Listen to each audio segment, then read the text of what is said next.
तो आज हम जनरल स्टडी पेपर 1 के करंट अफेयर्स को रिवाइज करेंगे। तो हमारा मेन फोकस कुछ हिस्टोरिकल फिगर्स रहेंगी, कुछ हिस्टोरिकल प्लेसेस आएंगे। और जब भी किसी कंट्री के कॉन्टेक्स्ट में हम किसी हिस्टोरिक फिगर के बारे में पढ़ेंगे तो वहाँ की बॉर्डरिंग कंट्रीज भी देख लेंगे, कोई स्ट्रेट तो नहीं है आसपास में, उसको भी देख लेंगे, बिकॉज GS1 के ही अंदर आपकी ज्योग्राफी भी आ जाती है। तो एक तरह से हम सारे डॉट्स को कनेक्ट करेंगे आज के इस लेक्चर में। स्टार्ट करते हैं with the first article which is about classical languages. तो आपको पता होना चाहिए 2024 के अंदर अब टोटल जो क्लासिकल लैंग्वेजेस हैं वो 11 हो चुकी हैं। मैंने आपको एक ट्रिक के साथ सारी की सारी लैंग्वेजेस लर्न भी करवाई थी। तो अभी हम फोकस करेंगे कि क्या क्राइटेरिया रहता है कि क्लासिकल लैंग्वेज को हम कैसे असाइन करें। तो चलिए जी, उससे पहले जब बात कर रहे हैं तो ये है टोटल 11। अभी के लिए नंबर याद रखो कि ये 11 है। तो 2024 के अंदर कौन कौन सी ऐड हुई थी क्लासिकल लैंग्वेजेस, उनको याद कर लो पहले तो। MBA PP बोला था आपको याद रखने के लिए। MBA PP यानी कि M for Marathi, B for Bengali, A for Assamese, P for Pali और P फॉर प्राकृत। ये 2024 में ऐड हुई है। तो ये तो 5 ही हुई। इससे पहले 6 और थी जिनको क्लासिकल लैंग्वेजेस का स्टेटस मिल रखा था। तो आपको पता होना चाहिए एक कमेटी बिठाई जाती है जिसे कहते हैं लिंग्विस्टिक एक्सपर्ट्स कमेटी। ये डिसाइड करते हैं कि क्या कोई भी लैंग्वेज 4 पैरामीटर्स को फुलफिल कर रही है या नहीं। अगर कर रही होगी तो उसको क्लासिकल लैंग्वेजेस का स्टेटस दे दिया जाता है। फॉर एग्जाम्पल कौन कौन से हैं 4 पैरामीटर, ये आपको एज इट इज याद रखने हैं। तो जो फर्स्ट है वो रिप्रेजेंट करता है हाई एंटिक्विटी, यानी कि 1500 से लेके 2000 साल पुरानी वो लैंग्वेज होनी चाहिए, तभी उसको क्लासिकल लैंग्वेज माना जाएगा। Number 2 ancient literature. तो जब आपने हिस्ट्री शुरू करी थी तो उसमें भी एंशियंट हिस्ट्री पढ़ते हो। उससे भी पहले जाएं तो स्टोन एज आ जाती है। उसके बाद एंशियंट हिस्ट्री पे आप जब फोकस करते हो तो बहुत सारे टेक्स्ट पढ़े थे वहां पे, वो सब आ जाएंगे अंडर एंशियंट लिटरेचर। तो एंशियंट टेक्स्ट होने चाहिए आपके, दूसरा जो क्राइटेरिया है। तीसरा क्राइटेरिया क्या कहता है, नॉलेज टेक्स्ट होना चाहिए। मतलब जो लिटरेचर है वो ओरिजिनल होना चाहिए, ऐसे नहीं जैसे टाइम बीतता गया तो उसमें कोई चेंजेस आपने ऐड कर दिए हैं, उसी लैंग्वेज की ओरिजिनल टेक्स्ट होने चाहिए। एंड जो चौथा पैरामीटर रहता है वो है डिस्टिंक्ट इवोल्यूशन।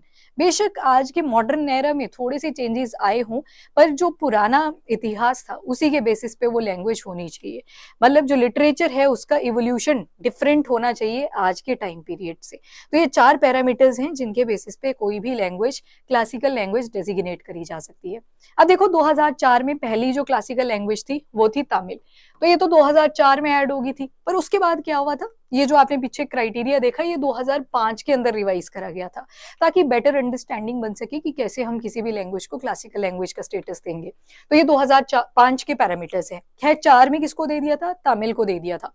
तमिल आप याद रख सकते हो कैसे, देखो जब भी हम साउथ पार्ट ऑफ इंडिया में जाएंगे तो यहाँ पे आ गया तमिलनाडु। इवन जो यहाँ पे क्लासिकल डांस था जिसका नाम है भरतनाट्यम, मॉम्स पे थी डांस है, हमने ये क्लासिकल डांसेस भी लर्न करे थे। एनीवेज, तो तमिलनाडु के अंदर ये लैंग्वेज है आपकी तमिल। तो इसको ही सबसे पहले क्लासिकल लैंग्वेज बनाया गया था। अब क्वेश्चन 2-3 तरह का यहाँ से बन सकता है आपके लिए। एक तो आ जाएगा इन ईयर्स के बेसिस पे, नंबर 2 जो क्राइटेरिया भी आपने देखा, और नंबर 3 कौन सी अभी लैंग्वेजेस ऐड हुई हैं। फॉर एग्जाम्पल मैं आपसे पूछूं बोडो, डोगरी, क्या ये भी क्लासिकल लैंग्वेजेस हैं, तो आंसर विल बी नो।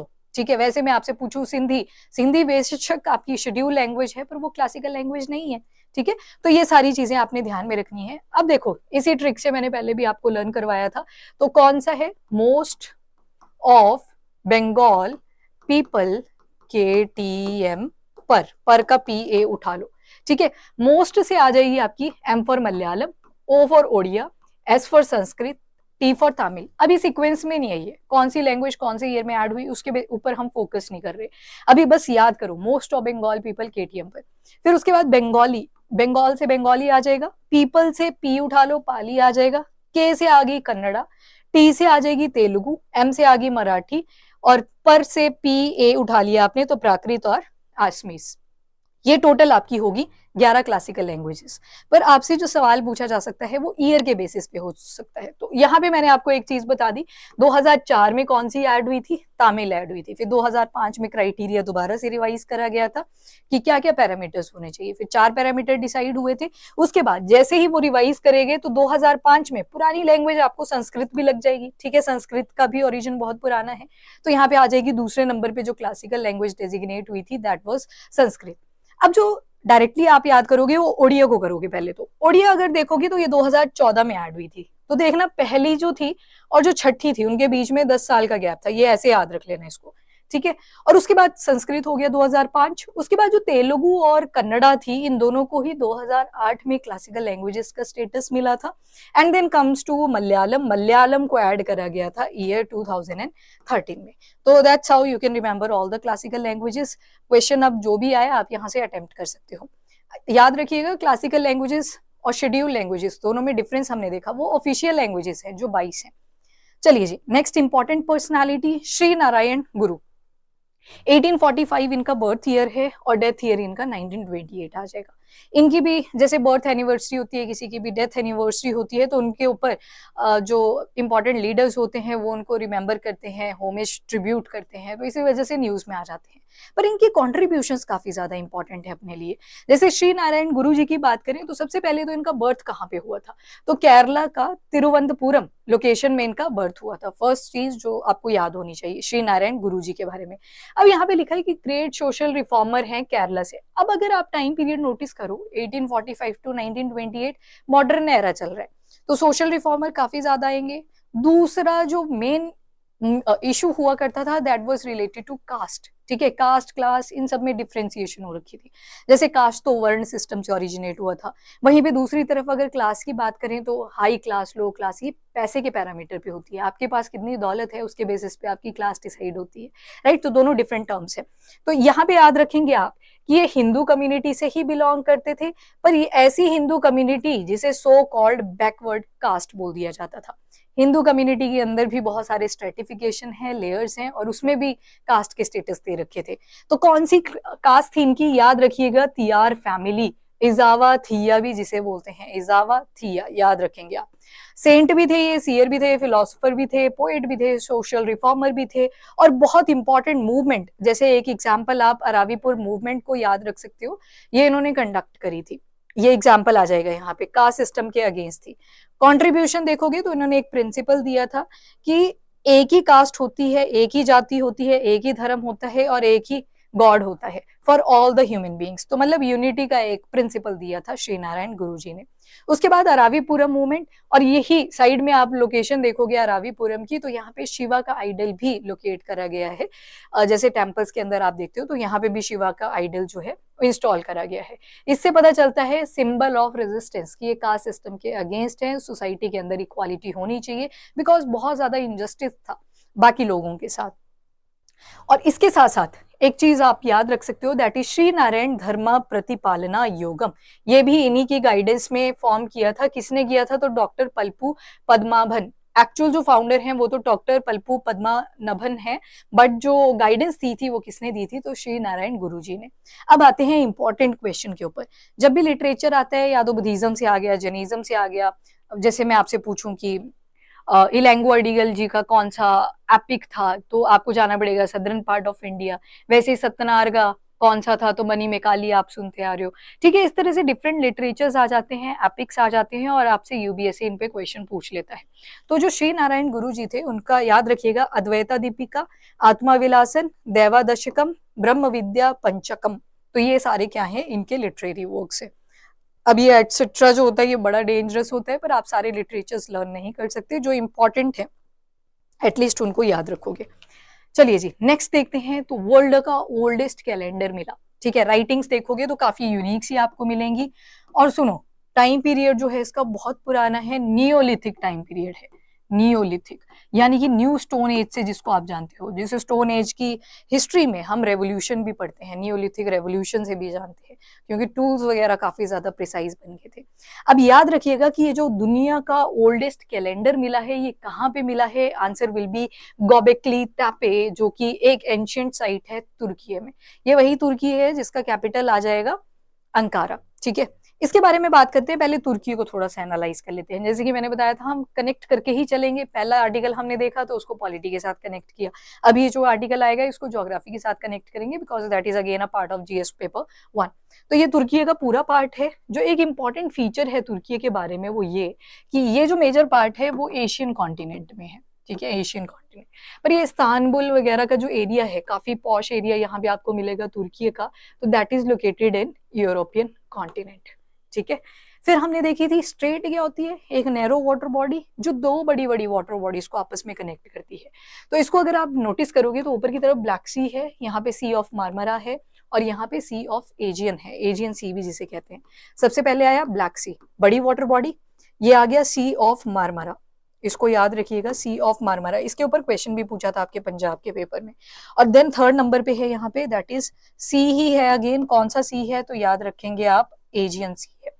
अब मैंने बोला स्ट्रेट, तो जो ब्लैक सी को सी ऑफ मार्मरा के साथ स्ट्रेट कनेक्ट करती है, ये देखो दो बड़ी वाटर बॉडीज जो नैरो वाटर बॉडी के साथ कनेक्टेड है, इसे क्या कहते हैं हम, स्ट्रेट ऑफ बॉस्पोरस। नाम याद रखोगे, स्ट्रेट ऑफ बॉस्पोरस, यहाँ पे आपको मिल जाएगी। और अगर पूछा जाए एशियन जो एशियन पार्ट है तुर्की का, उसको यूरोपियन कॉन्टिनेंट के अंदर जो तुर्की का पार्ट है, कौन सी स्टेट डिफरेंशिएट करती है, तो answer will be again state of Bosporus. दो वाटर बॉडी तभी कनेक्ट होंगी ना अगर लैंड मास से सेपरेट होंगे, तो उसको भी पूछा जा सकता है। नेक्स्ट आ जाओ, अब सी ऑफ मार्मरा जो है वो एजियन सी के साथ एक स्ट्रेट के साथ कनेक्टेड है, कौन सी स्ट्रेट है, तो स्ट्रेट ऑफ डार्डिनेलिस। डार्डिनेलिस आप याद रखेंगे, स्ट्रेट ऑफ डार्डिनेलिस, ठीक है। तो ये हमने कुछ इंपॉर्टेंट फीचर्स देख लिए जो तुर्की से एसोसिएटेड थे।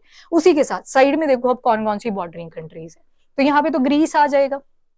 ग्रीस एक इंपॉर्टेंट लोकेशन है, वाई, क्योंकि हमने एक इमैक प्रोजेक्ट भी चलाया है, that is Indian middle east European corridor, जिसमें हम इंडिया को कनेक्ट करेंगे मिडल ईस्ट से और मिडल ईस्ट से कनेक्ट हो जाएंगे यूरोप के साथ। जैसे अगर मैं आपसे पूछूं हाइफा पोर्ट कहाँ पे था, तो आंसर विल बी इजराइल। तो इजराइल से जब आगे जाएंगे मेडिटेरियन सी आएगा, मेडिटेरियन सी के आगे यूरोपियन कॉन्टिनेंट के साथ हम ग्रीस से टच कर जाएंगे, राइट। तो कनेक्टिविटी के लिए इंपॉर्टेंट है। तो तुर्की का एक बॉर्डर तो लग गया ग्रीस के साथ, ऊपर देखोगे तो ऊपर आ गया बल्गेरिया, तो बल्गेरिया और ग्रीस जो हैं ये आगे दो बॉर्डर जो यूरोपियन वाले पार्ट पे कनेक्ट करेंगे। नेक्स्ट जंप करो इस तरफ, तो जॉर्जिया और आर्मेनिया तो एज इट इज ही आप याद रख लोगे, सोवियत यूनियन इतनी बार रटा दिया है आपको कि अब जॉर्जिया और आर्मेनिया तो लाइन में ही दिखना चाहिए। उसके बाद जॉर्जिया और आर्मेनिया के नीचे दोनों ही आई वाली कंट्री हैं, यानी कि ईरान और इराक दोनों इससे कनेक्ट करती हैं। नेक्स्ट जो इंपॉर्टेंट कंट्री याद रखेंगे आप, दैट इज सीरिया। ये आ गई सीरिया जिसकी कैपिटल है डमास्कस। तो होम, हमा, दर्रा, ये सारी सिटीज आपसे पूछ ली जाए किस कंट्री के अंदर लोकेटेड है, तो होम हो चाहे से हमा हो या फिर दर्रा हो, सारी ही सीरिया के साथ लोकेटेड है, सीरिया के अंदर लोकेटेड है। वो अबसाद वाला इशू देखा था, तो उसी से ये कनेक्टेड है सारी की सारी सिटीज, तो आप याद रखोगे इनको भी। और इस साइड देखोगे तो there is a water body called Mediterranean sea. अब थोड़ी सी बात कर लेते हैं जो गॉबेकली टापे में कैलेंडर पाया गया है। अब नोटिस करना यहाँ पे पत्थर आपको डिफरेंट तरह के मिलेंगे, और साथ में अगर एरिया को नोटिस करो तो आपको ये डीप वैली में दिखाई देगा, ठीक है। ये डीप वैली सी बनी है, वो माना जाता है कि यहाँ पे क्रेटर हिट हुआ था। क्रेटर बना था किसकी वजह से, एक कॉमेट के हिट करने की वजह से। अब मैंने यहाँ पे शब्द बोला कॉमेट, अब देखो कॉमेट और एक होता है आपका एस्ट्रॉइड। एस्ट्रॉइड में आपके डस्ट पार्टिकल्स आ गए, मिनरल्स आ गए, ये सब मिक्सचर हो सकता है। एक तरह से आप बड़ा सा पत्थर अज्यूम करके चल सकते हो, पर वहीं पे जो कॉमेट होता है उसमें भी यही चीजें होती है, बड़ा सा पत्थर होता है, पर एक खास फीचर जो आता है वो है इसके ice particles.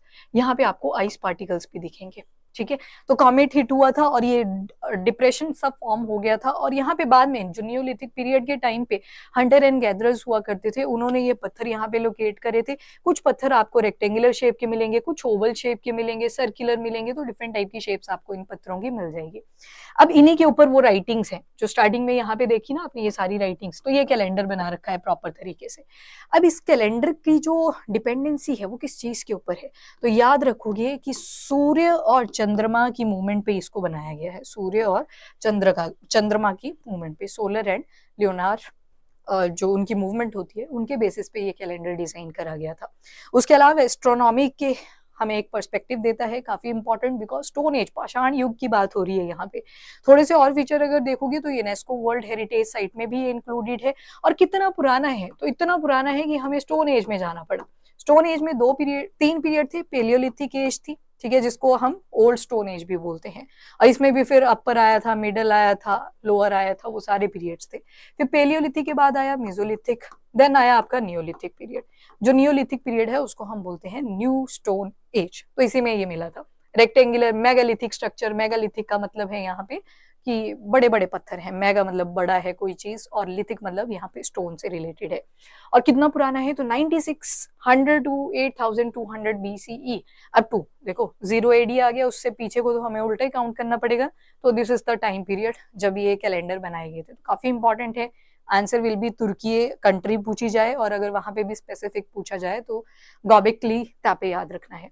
Next important personality से एक आर्टिकल है, दैट इज श्री अरबिंदो घोष। पुडुचेरी से भी काफी इंपॉर्टेंट लिंक है, आप मुझे आंसर करोगे क्यों न्यूज में था, क्या लोकेशन है वहां पे, जिसकी अभी 100th एनिवर्सरी भी थी, तो याद रखेंगे उसको। तो अभी क्या हुआ था, 2024 की अगेन बात है, डेट यहाँ पे आपको पता लग रही है कब ये न्यूज में आए होंगे, तो 15 अगस्त 2024 की बात है, जब उनकी बर्थ एनिवर्सरी थी, तो प्राइम मिनिस्टर ने होमेज ट्रिब्यूट करा एक तरह से। इनका बर्थ देखोगे तो कहाँ पे है, कोलकाता में आ जाएगा।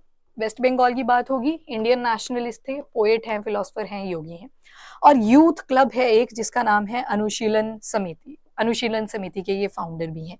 1908 में इनको अरेस्ट भी कर लिया गया था ब्रिटिशर्स के द्वारा, कौन से केस में, तो अलीपुर बॉम्ब केस, ठीक है। नेक्स्ट इनके भी अगेन जर्नल्स हो गए, न्यूज़पेपर हुए, कोई बुक है, तो उनसे एसोसिएटेड आपसे क्वेश्चन पूछे जा सकते हैं। तो जुगांतर हो गया, वंदे मातरम, करम योगी, ये सारे ही जर्नल्स हैं, याद रखिएगा कि सारे जर्नल्स हैं जो किसके साथ एसोसिएटेड हैं, श्री अरबिंदो घोष जी के साथ।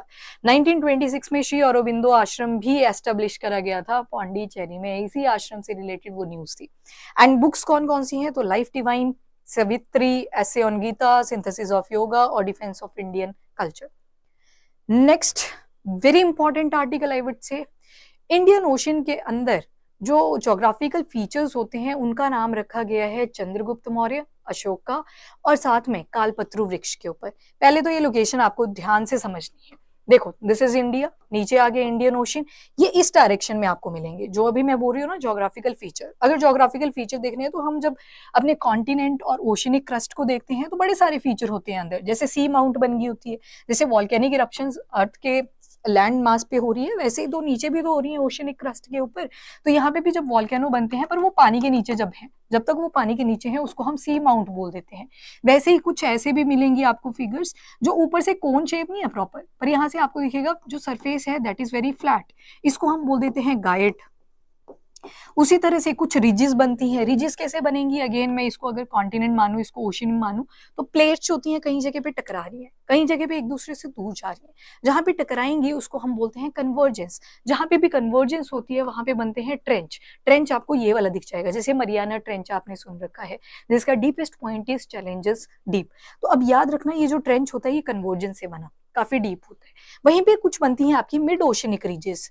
तो अगर मैंने ये एम शेप बनाई है तो यहाँ से क्या पता लग रहा है, डाइवर्ज हो रही है यहाँ पे प्लेट, तो जो भी नीचे का मैग्मा वगैरह होगा वो ऊपर की तरफ आएगा, और कैसे फीचर बना देते हैं, तो मिड ओशनिक रीजेस वाले, जिनको हम मोर भी बोलते हैं।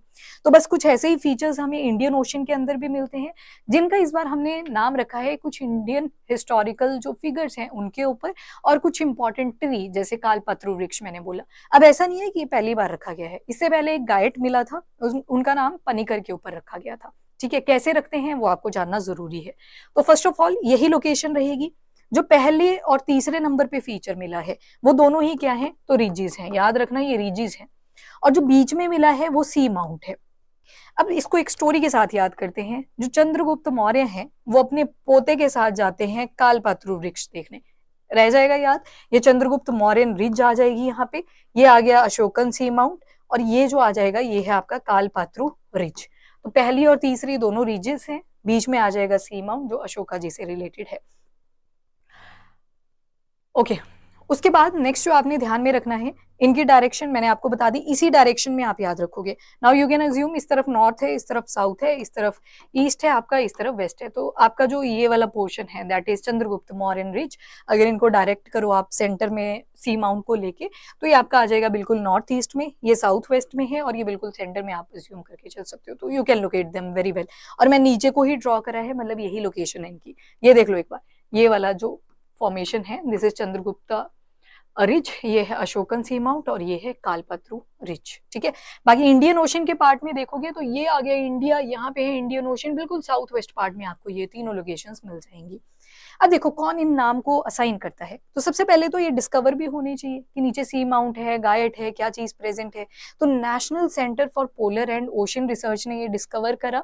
उसके बाद अप्रूवल कौन देता है, तो दो इंपॉर्टेंट बॉडीज हैं, one is international hydrographic organisation और दूसरी है इंटर गवर्नमेंटल ओशनोग्राफिक कमीशन जो कि यूनेस्को की ही एक बॉडी है, ये वाली आईओसी वाली। तो ये दोनों नेम असाइन करती हैं, अप्रूवल देती हैं, किस तरह का फीचर है वो सब चेक करती हैं, फिर उसके बेसिस पे ये नाम दिए जाते हैं। थोड़ा सा और स्टडी कर लेते हैं, तो ये मैंने फीचर्स आपको यहाँ पे बता दिए। अब इन बॉडीज के बारे में भी देख लेते हैं। तो कुछ गाइडलाइंस बनाई जाती हैं जिनको बोलते हैं standardisation of under C feature name. ये 2013 में दी गई थी गाइडलाइंस आईएचओ के द्वारा, यानी कि इंटरनेशनल हाइड्रोग्राफिक ऑर्गेनाइजेशन। उन्होंने बोला था कि पहले हमें क्या देखना पड़ेगा, कोई भी अगर फीचर मिला है किसी भी ओशन के अंदर, तो उसके पहले तो कैरेक्टर नोटिस करो कि वो सी माउंट है, गाइट है क्या चीज, वो नोटिस करना पड़ेगा। देन एक्सटेंट देखो कहाँ तक फैला हुआ है, वो भी देखना है। पोजीशन उसकी आइडेंटिफाइड होनी चाहिए, जैसे मैंने आपको लोकेट करा प्रॉपर कि यहाँ पे चंद्रगुप्त मौर्य रिज है, यहाँ अशोकन सी माउंट है, यहाँ पे कालपात्रो रिज है, तो वो लोकेशंस आपको डेफिनेट होनी चाहिए। उसके बाद प्रपोजल जो है इसको कौन रिव्यू करता है, तो आईएचओ की एक कमेटी है जिसको बोलते हैं subcommittee on under C feature names, कुफन से आप याद रख लेना इसको। तो यही रिव्यू करते हैं इन सारे प्रपोजल्स को, और टेरिटोरियल सी के अंदर होना चाहिए, वेरी इंपॉर्टेंट। तो हम जब वाटर देखते हैं, फॉर एग्जाम्पल साइड में इंडिया ड्रॉ कर लो, तो इंडिया के जो लैंड वाला पार्ट है, कॉन्टिनेंटल मास है, यहाँ से जो 12 नॉटिकल माइल तक का डिस्टेंस होगा उस वाटर को कंसीडर किया जाएगा टेरिटोरियल वाटर। अब इससे थोड़ा और दूर जाएंगे 24 नॉटिकल माइल तक, तो वहां पे आएगी कॉन्टिग्यूअस जोन। और फिर 24 नॉटिकल माइल के भी बियॉन्ड चले जाएंगे लगभग 200 नॉटिकल माइल्स तक, तो वहां पे आ जाएगी ईईजी यानी कि एक्सक्लूसिव इकोनॉमिक जोन। और इसके बियॉन्ड चली जाएगी तो ऐसी वाटर टेरिटरी आएगी जिसके ऊपर किसी का कंट्रोल नहीं है। और आपने इसके कॉन्टेक्स्ट में सुना होगा हाई सी ट्रीटी के बारे में, ठीक है, हाई सी ट्रीटी यानी कि हमें कंजर्व करने हैं जो भी ये 200 नॉटिकल माइल्स के बियॉन्ड फ्लोरा फौना पानी के अंदर एग्जिस्ट करती है, उनको हमें सेफ रखना है। तो यहाँ पे टेरिटोरियल वाटर के अंदर हम डेजिग्नेट कर सकते हैं कि हम चाहते हैं हमारी हिस्टोरिकल फिगर्स के ऊपर कोई नाम हो। तो आईएचओ की बात करते हैं सबसे पहले। इंटरनेशनल हाइड्रोग्राफिक ऑर्गेनाइजेशन कब एस्टेब्लिश हुआ था, तो 1921 में इंटर गवर्नमेंटल बॉडी है। इंडिया इसका as a observer status enjoy करता है, तो मतलब मेंबर है। और साथ में जो भी हाइड्रोग्राफिक रीडिंग है, कितना डिस्टेंस है किस लैंड टेरिटरी से, वो सब मेजर करता है। इंटर गवर्नमेंटल ओशिनोग्राफिक कमीशन, ये किसकी बॉडी थी, यूनेस्को की ही थी। इसको एस्टेब्लिश करा गया है 1961 में। ये प्रमोट करता है इंटरनेशनल कोऑपरेशन मरीन साइंसेस के अंदर। देन एक और चीज आप याद रखोगे, that is general bathymetric chart of the ocean, जैप को भी जिसे बोलते हैं। तो ये ज्वाइंट इनिशिएटिव है आईएचओ और आईओसी का। याद रखना आईओसी जो है that is a initiative, IOC is a part of UNESCO, UNESCO का ही है, पर ये जो जैपको है ये दोनों का कंबाइंड यहाँ पे रहेगा, आईएचओ और आईओसी का। अब बैथीमेट्रिक, इसी वर्ड पे फोकस करेंगे हम। बैथीमेट्रिक का मतलब होता है बॉटम में जाके, किसी भी ओशन के बिल्कुल बॉटम में जाके हमें कोई भी चीज चेक करनी है कि कोई ट्रेंच तो नहीं अवेलेबल, कोई सी माउंट तो नहीं अवेलेबल, तो वो सारा काम इसी बॉडी के अंडर करा जाता है। और आपने इवन जो नॉटिकल माइल्स देखे वो भी आ गया, और उसके अलावा जेनरिक फीचर्स भी आ गए। इवन जो वाटर आपने नोटिस किया हो अगर, तो कहीं कहीं जगह पे डार्क ब्लू कलर दिखाया जाता है, उसका मतलब होता है कि यहाँ पे वाटर काफी डेप्थ में है। और अगर लाइट ब्लू कलर हो तो उसका मतलब होता है कि पानी कंपैरेटिवली शैलो है, अगर डीप वाटर के साथ कंपेयर करें। अब आता है आपका राष्ट्रीय विज्ञान पुरस्कार।